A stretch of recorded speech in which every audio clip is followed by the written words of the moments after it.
Hey, hi and welcome to the second part of the day 2 DP workshop series. In this video, we're going to take up another interesting problem and apply the DP framework that we have learned. So let's get into the problem right away.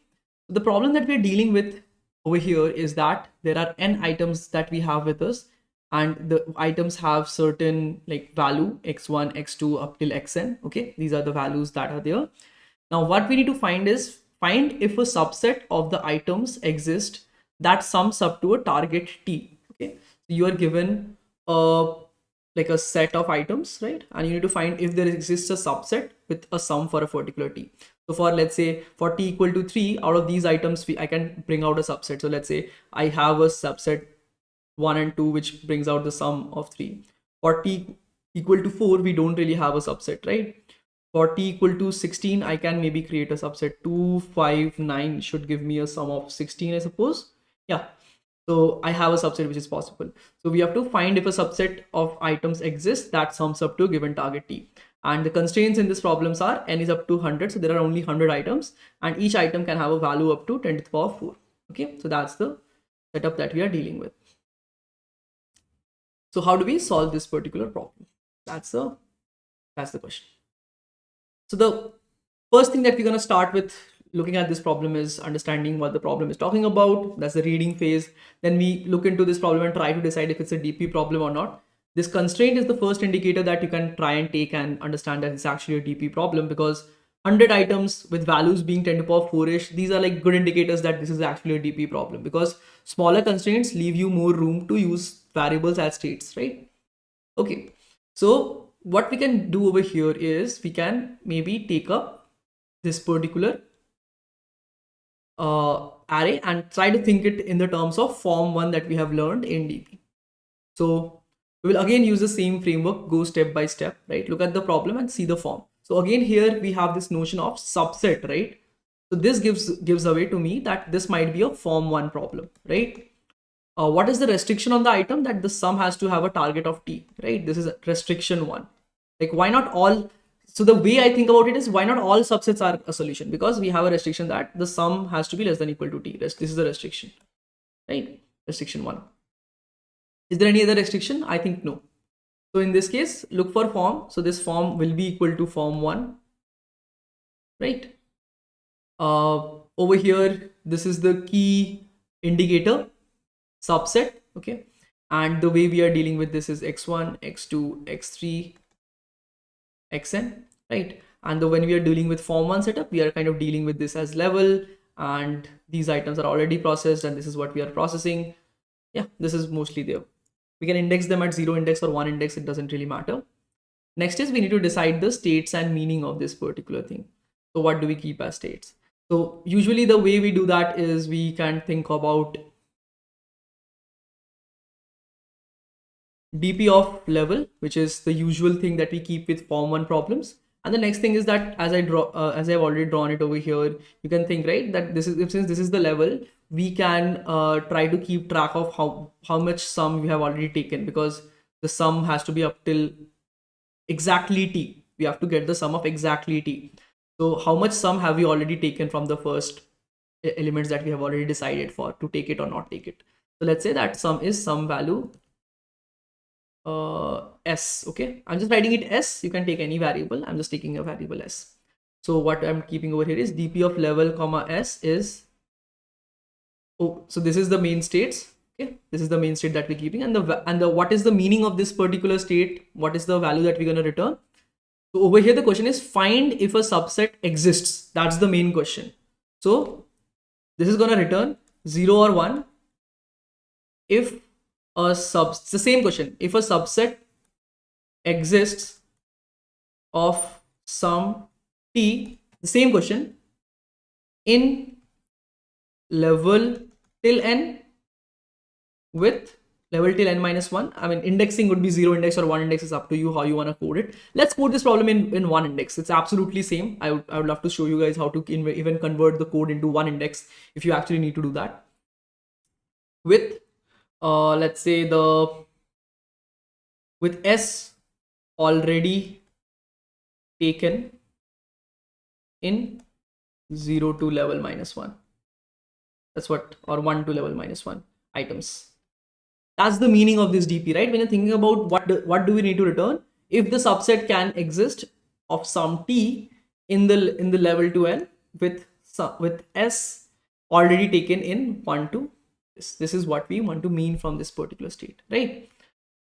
Next we'll move to deciding the transitions, right? So let's go into this particular part and try to decide. So over here we have, let's say, x1, x2, x3. This is the level, and till this much we have decided s as the total sum. Now what we want to do is we want to decide, can we make a total t if s is already decided and doing something over here. We can choose which one to take or not. Okay, so the way we can keep the dp is dp of level s, right? We can convert this into two different transitions, again, take or not take. If you don't take, okay, which we can obviously do. So now we will go to the level plus one, because that's the new set of items that we have choices for. Okay, and if you don't take this item, then for level plus one, what is the sum of items that you have taken till now? It will remain s because you did not take this one, right? If you take this item, you're gonna reach dp of level plus one, okay, and s plus x of level, right? You're gonna take s plus x of level. Why? Because now you go to level plus one, but you have already taken this item. So till this much the sum was s plus this item taken, s plus x of level, is gonna go to level plus one.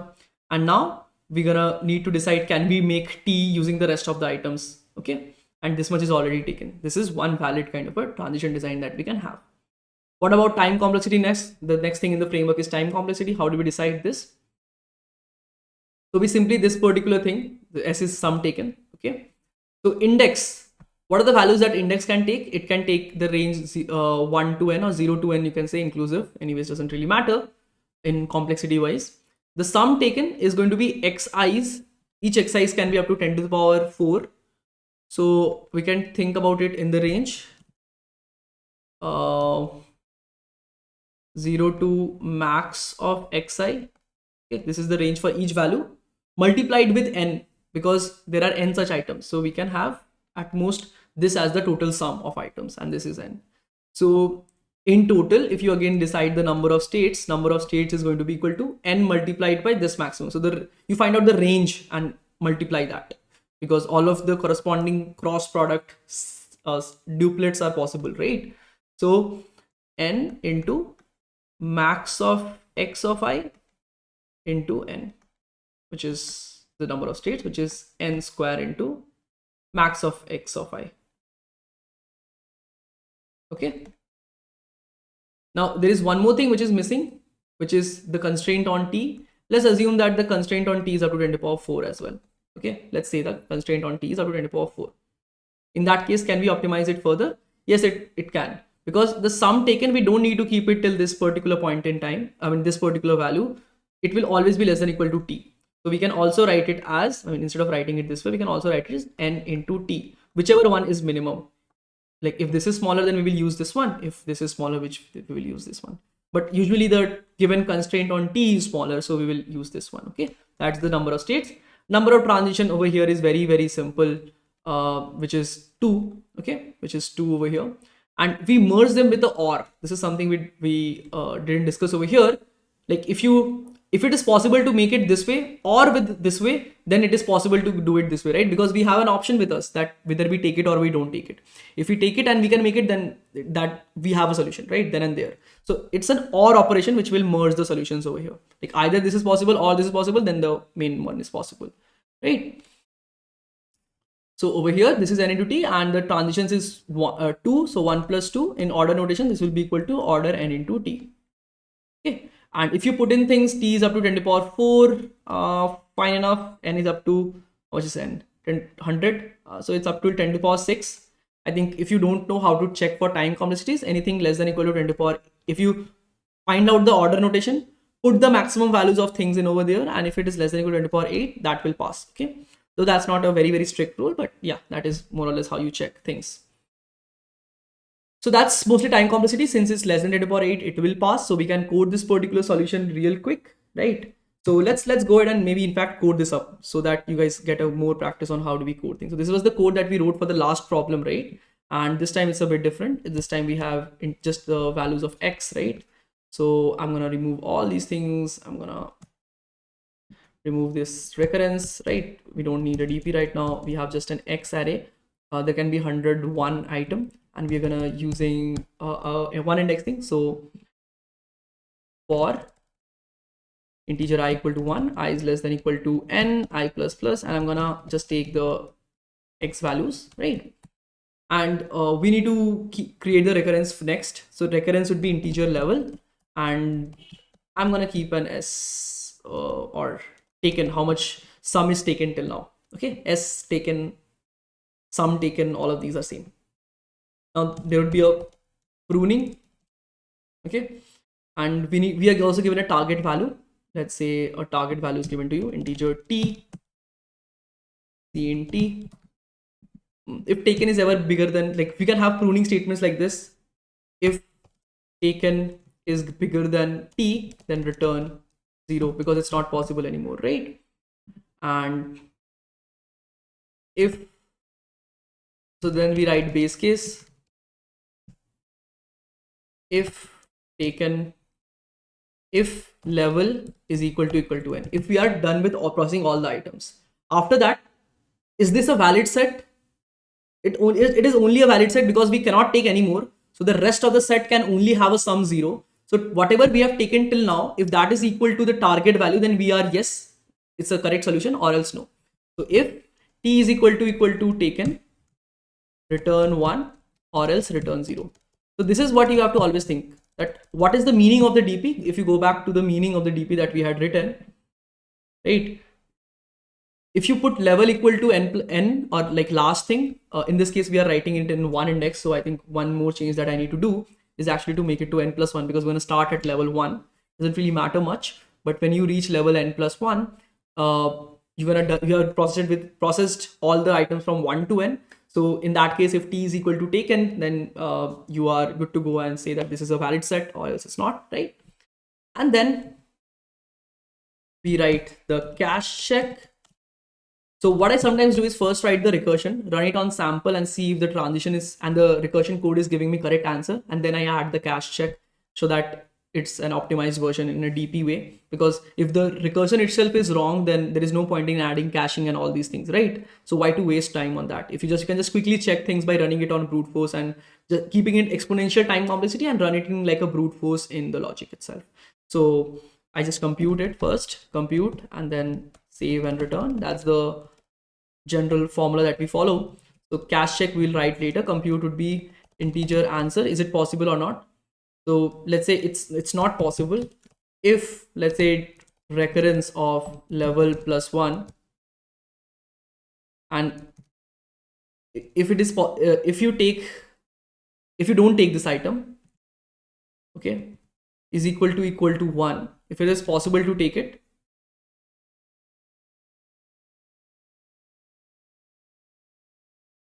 if it's possible to make a target t even without taking this, then it's possible.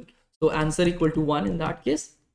Or else if recurrence of 1 and taken plus 1 plus, sorry, x of I, x of level, if you take this item and still the sum is possible at the end, then we can say that okay, answer equal to 1, or else the answer remains 0, right? If either of these two things happen, then the answer remains 1, or else it remains 0. And once this is done, we will save the value, we will return the value, return answer, and we can just simply run this code at the start. So we can run cout, like it will return whether it's possible or not. Cout recurrence of, we will start from 1 indexing because the first item is at 1 now, and we're gonna pass the initial values of taken, so which is 0 over here, right? In the previous code too, like you can think about keeping things 0 when you are like at starting point. And over here we're gonna simply put in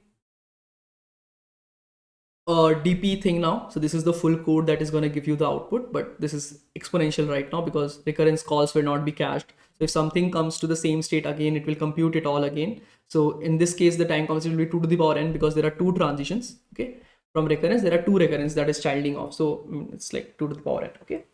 Now, if you want to cache check, cache save it. So integer DP, the first thing is level. Level can go up till something like 100-ish. So I will keep up till 105. You can keep an extra value over here. It doesn't really hurt because level can take n plus 1, 2. Though it will never be accessed in the array, I can keep 101 safely, but I just kept 105 just as a check so that in case even if it goes something outside, it returns 0, right? Global variables have 0 value in C++ by default. Next is taken. Taken can take up till 10 to the power 4 as we discussed. I'm just keeping some extra value at the end. It doesn't really matter. Okay, so that's there. Over here, when we are taking things like right over here, you can tell me that Vivek, you have not done any check. But what I've done smartly is that when I'm like kind of going into recursion over here, if it is invalid, it will go into the pruning statement immediately. Like if it exceeds t, the immediate call that happens will make it greater than t and it will return 0. So that check has been handled in the pruning. So either you write the check over here properly or you write the pruning properly. These are the two options with you. I personally would say that writing a check over here is generally safe, but still this is also a good way to kind of do the things at times. Okay, so that's almost there. Next, what we're gonna be doing is we're gonna be maybe adding the cache. So we have DP this added. Then we're gonna add if DP of level taken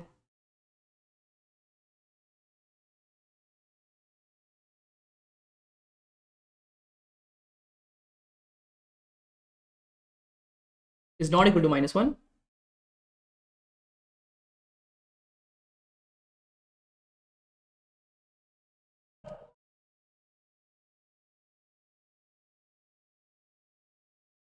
Okay, so this is what we take over here, right? And DP of level taken is like returned if it's not -1 because it's the correct value. And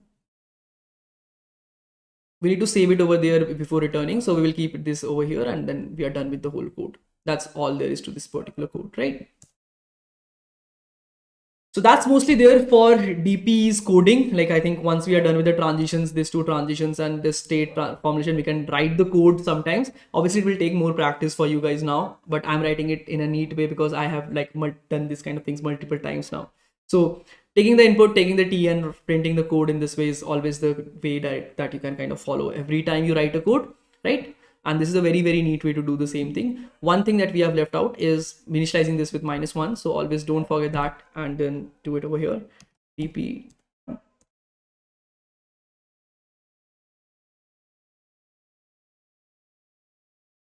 DP of DP's array is initialized to -1. And we can have this return value as 0 and 1 only. So we don't need to worry about -1. Okay. What if the return value could have been -1? What do you do in that case? Let me know in the comments down below. Okay, so that's almost there. That's almost there all for the coding part of this as well. Okay, and now we're gonna level up this particular problem a bit. Okay, so till now we have just talked about the basic part and we have used this formulation again to solve this problem, but let's level up this particular problem again and see how we can kind of approach it now, right? So let's move into that. Okay, so the level up version of this particular problem is query version of it. So let's say we are given the same thing. We have a t less than equal to 10 to the power 4 as well. And what we are now being given is there are n items with us, the same thing, but we don't need to find if a subset exists or not. We need to find a subset. So we need to print a subset that exists. Okay, that sums up to a given target t. So now we need to print a solution rather than just finding if it exists or not. So just returning 0 and 1 no longer suffices. We need to find out the solution. That is the first thing. The second thing is that now there are q such queries. So you'd be given multiple different t values and you have to answer this question for many such t values. So there would be q such t values given to you up to 10 to the power 4 such values. And for each of them, you have to answer me a subset which sums up to that t, or just tell me if it's not possible, right? So we have two new additions into things. One is the query version of the thing, that now you'd be queried multiple number of times about t. The second thing that is added is now you have to print a subset and not just find a subset, if a subset exists. Okay, so that's the two different things which makes the problem, I think, significantly harder. Okay, so that's what we will be dealing with now. So problem with the previous approach, there is certain problems. What do you think the problem would be? Number one is that firstly, for every query, right, we have a lot of queries. Do you think that if I pass, like in this code, I will can I use the same DP array multiple number of times? Like when the query changes, when the t changes. So essentially the thing is integer q seen q while q minus 1. Let's say there are q number of queries. And now what I need to do is I need to actually do this thing to make it correct, right? But we will have to take the t, we will have to memset the DP array, and we will have to print again, do the recurrence call. Now, do you think like not clearing the DP array is correct? Like I can just maybe set the DP array only -1 once and then take a t and then call the recurrence? It turns out no, it's not correct. Why? A very, very simple rule to check. Do we need to refresh the saved value? Is that in the code of the recurrence, do we use the value that is changing? For every query, see that x is constant. So if I use x anywhere, that's not a problem. But for the query, t is changing. And in the code, we have used t, right? In the code inside over here, in this recurrence call from over here to over here, if we have used anything that changes across queries, then we cannot use the same saved DP array, and we will have to refresh things up. I mean, we'll have to memset the DP array to -1 and again call the DP. So that will take us the full time complexity of the DP, which was coming out to 10 to the power 6 last time, n into t, and it will be multiplied with q, so it will become 10 to the power 10, which will never pass. So that's the problem with queries, right? The second thing, the problem with printing is that we only are saving an integer 0, 1. So how do we know which elements we took or not? Right? Remember in the backtracking code that I wrote for the first problem, we did write a taken array which denoted whether this element was taken in the current solution or not. But that is no longer feasible in DP, right? Because we have overlapping things and we have dropped that itself. So how do we now find out the answer? So these are two very, very crucial problems that we are dealing with. One is query, the other one is printing. Okay, printing the solution. So these are two very, very interesting ideas that comes up in DP and that you can learn up. Okay. So now let's deal with queries first in this particular video, and then we're gonna deal with multiple other things, right? So right now, what's the main problem? If I go back to the code, right? This DP code is calculating something which depends upon n and all, but the problem is that it's taking t equal to taken, it's comparing at the end. So what we are doing is we are kind of having these items, and when we are completed with processing these items as taken or not taken, you have a total t that you have taken till now, and you need to check if that is equal to the total taken, and you need to check it with t, right? So there is where t is coming into action. One more way in which we can model the problem is this.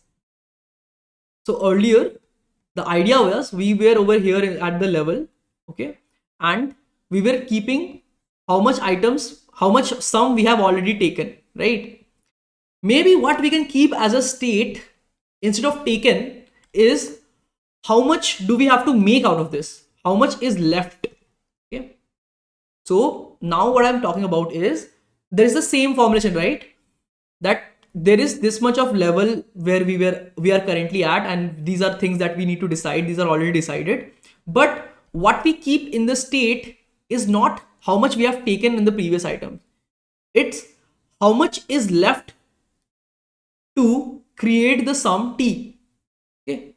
Or how much is left to be created as a sum, not t, how much is left to be created as a sum. So at the start, we will call, let's say 0 or 1 level and we have to create a t sum, okay? And by the end, if the sum that we need to create gets down to 0, then we are good to go, or else we have not created the sum t, right? This is another way in which we can see that, because how much the amount that we have taken plus the left would be t. So left is nothing but t minus taken at all times. But the way this helps us is it allows us to cache values of DP across queries. And that's the first learning that we have for this, okay? The first learning that we have for this is, if possible, for things which we can keep track on this side as well as on this side, to keep it possible to be cached across queries, you can keep dp of which level you are at currently and how much sum is left to be created out of the rest of the items. Okay, and the meaning would be same. Okay, meaning would be same, exact same thing, 0 or 1 for if possible to create a sum, this value, sum left in level till n. Same thing, but now we keep a sum left. Why? Because we can understand that in while coding that now what happens is that we pass t as a parameter when we are calling dp, and the code no longer depends on t because it's like one of the t's that is coming into action. We'll understand that very soon. Okay, so it's always wise to keep how much is left to be created from the current solution rather than how much we have already taken. So the idea is, if you are left to process with this much, keep what do you need to create in this much rather than what you have taken. That's a general idea in dp because it will help you to cache things across queries. Okay, now once we have created the states, it's very easy. I mean, I don't think we need anything. We need to decide the transitions now. So to decide the transition is very easy. dp of level comma how much sum is left to be created, sum left. Okay, again the same thing, the choices are same, we can take or not take. So if you take the thing, then you're gonna get to dp of level plus 1, and if you take it, then you're gonna reach whatever sum left was there minus t of, or sorry, x of I, because you have taken this now, so you have to create this much from the rest of the items. And if you don't take this, then you simply reach level plus 1 and you remain with the same sum left. If any of the one is possible, then we do that, and it's possible to do this. So it's an OR operation again. We have a OR over here again, and that is what will be the transition for this particular problem. Okay, this particular formulation. So note that transition depends upon the formulation and this, right? We do the time check and the coding for this now. So time check would be very same, like the sum left would be up till t only. It can be at most t, so t can be up to 10 to the power 4, so that's fine. And the time complexity remains the same. Okay, the time complexity remains the same, but now the beauty is that we can cache across the queries. So I'm going to explain it with the code as an example. Okay, so let's go back and kind of go to the code. So over here, what we will do is we will take this out over here so that we cache values only once. Okay, and instead we pass t over here. Okay, and instead of how much we have taken, how much is left. Okay, and at the end, if left is equal to 0, then in that case we can say it's return 1 or else return 0. And in pruning also, it's not greater than t, it is going to be if taken is less than 0, then I mean we have taken more than what we need, so return 0. And over here also, like, we will subtract how much, sorry, it will not be taken, how much is left, how much is left to be taken, and it's less than 0, so we have taken more than what was required. So this taken needs to change. I'm just gonna quickly switch this up.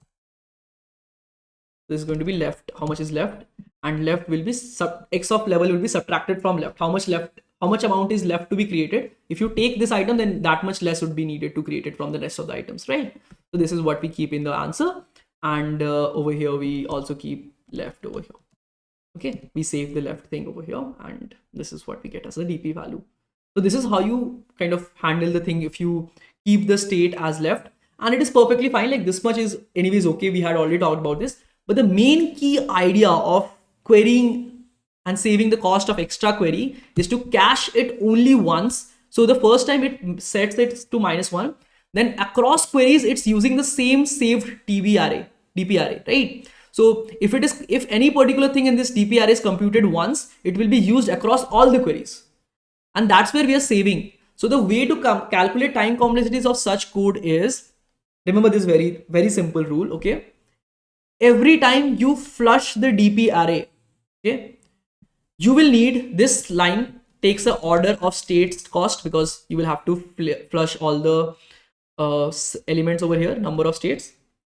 Plus, now since you'd be accessing DP, you don't know what state requires what, so you will incur the order of DP complexity. When I say order DP, that is that same order number of states into 1 plus average number of transitions, that formula that we know. So that is what we will do every time we do a memset, okay? And after a memset, or whenever you reset the DP array once, you can add this DP cost over here itself and behave as if these recursion calls that are happening inside the recursion or anywhere over here behaves like they are just directly going to access this array and they are going to be order 1 calls. So when you're analyzing a DP code, right, if you think it's becoming difficult, simple rule. Whenever you see a memset, whenever you see refreshing the values, add the number of states for refreshing, add DP complexity to recompute the values whenever needed. Rest all the recurrence accesses that are happening in the code will be order 1. Pretend to them to be order 1, because the first time it will happen, it will not be order 1, it will be way more. But summed across all, it will be order DP plus order 1. So we are adding the order DP over here itself, and order 1 would be over here on an average case. Okay, so that it is kind of this concept of armatization, but I don't want to get into that. Simple rule: if you refresh, add number of states, add DP complexity, the formula that we have learned, and when you are accessing the function, it's order 1 now. Okay, it's pretend that as if everything is saved now because you have used this order DP over here. Okay, so that's the way you find out complexities. And now since this is the case, you know that this loop will run in order Q. So now the time complexity suddenly reduces. Like if you think about this, now the suddenly time complexity reduces from order n into t into q would have been there to order n into t plus q, which is a way good optimization, right? A lot of optimization happening over here. And the coding part is simple, just that saving part we need to do only once, caching we need to do only once, and rest would be handled by the code. Okay, so that's about the queries part. Okay, but how do we print the solution? So this is something I will explain up in the next video, where we talk about take this problem of how do we print DP solutions elegantly. Okay, so see you in the next video. Bye bye.